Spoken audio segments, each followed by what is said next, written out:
Dear Ate J, magandang gabi sa'yo. Ako si Grace, hindi ko tunay na pangalan. Isang registered nurse, 31 years old, mula sa isang kilalang private hospital sa Maynila. Tahimik ang buhay ko. Simple. May konting problema, pero kinakaya. Hanggang sa dumating siya. At mula noon, ang puti kong uniforme ay nabahira ng isang lihim na kahit kailan ay hindi ko na maaalis. Bilang isang nurse, sanay na ako sa pag-aalaga ng may sakit. Alam ko kung paano makinig, magpakumbaba, at magtiwala. Pero hindi ko alam na minsan pala, ang pinakamasakit na sakit ay hindi yung nasa katawan, kundi yung lihim na dala ng puso. Isang araw, dumating si Dr. Jeric, isang bagong internist, matangkad, matalino, at mapanganib. Hindi sa krimen, kundi sa puso. Una kaming nagkakilala sa ICU. May pasyente kaming dinala at siya ang naka-duty. Professional ang lahat, pero iba ang titig niya. Para akong sinisilipan ng kaluluwa. Naging madalas ang interaction namin ni Doc Jeric. Unay mga simpleng tanong lang tungkol sa meds, dosage, rounds, hanggang sa naging, Grace, kumain ka na ba? Sabay na tayo sa break.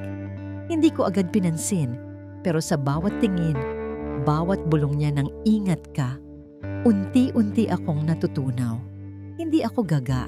Alam kong bawal. May girlfriend siya. Isang doktora rin, mas maganda, mas sexy, mas lahat. Pero bakit ako pa? Sinubukan kong umiwas. Pinilit ko. Pero isang gabi, nagbago ang lahat. May late emergency case, kami lang ang natira. Nasa medroom ako, pagod, nakaupo, nakapikit. Nang bigla siyang pumasok, tahimik. Humarap sa akin. Grace, pagod ka na ba? Tumango lang ako. Gusto mong ako muna ang mag-alaga sa'yo? Hindi ko alam kung anong sumapi sa akin. Pero nang halikan niya ako, hindi na ako tumanggi. Tumigil ang oras. Kasabay ng ulan sa labas, bumigay ang lahat ng paninindigan ko. Hindi iyon natapos sa isang beses. Ilang gabi rin kaming nagkakasala sa loob ng call room.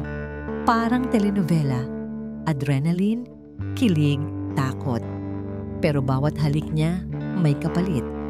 Unti-unti kong naramdaman ang pagkabali ng tiwala ko sa sarili. Nagiging paranoid ako.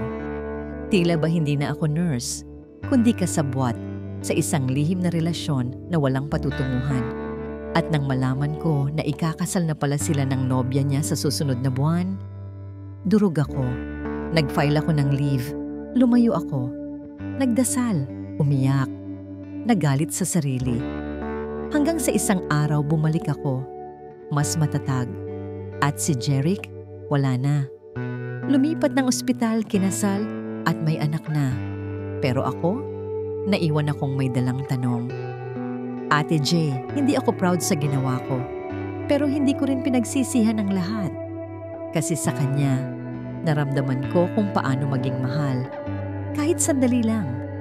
Hindi ako humihingi ng tawad. Hindi rin ako humihiling ng pag-unawa. Gusto ko lang may makaalam na ang puti ng uniforme ko ay hindi palaging kasing linis ng puso ko. Ito ang kwento ni Grace.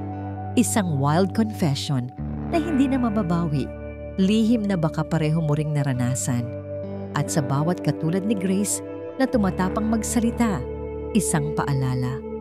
Hindi mo kailangang mag-isa. Dahil dito, ang bawat sikreto ay may boses. Ako si Ate J, ang inyong tagapagtapat. At ito, ang Tagalog Wild Confession. Maraming salamat sa lahat ng ating mga ka-confess na nakinig hanggang dulo.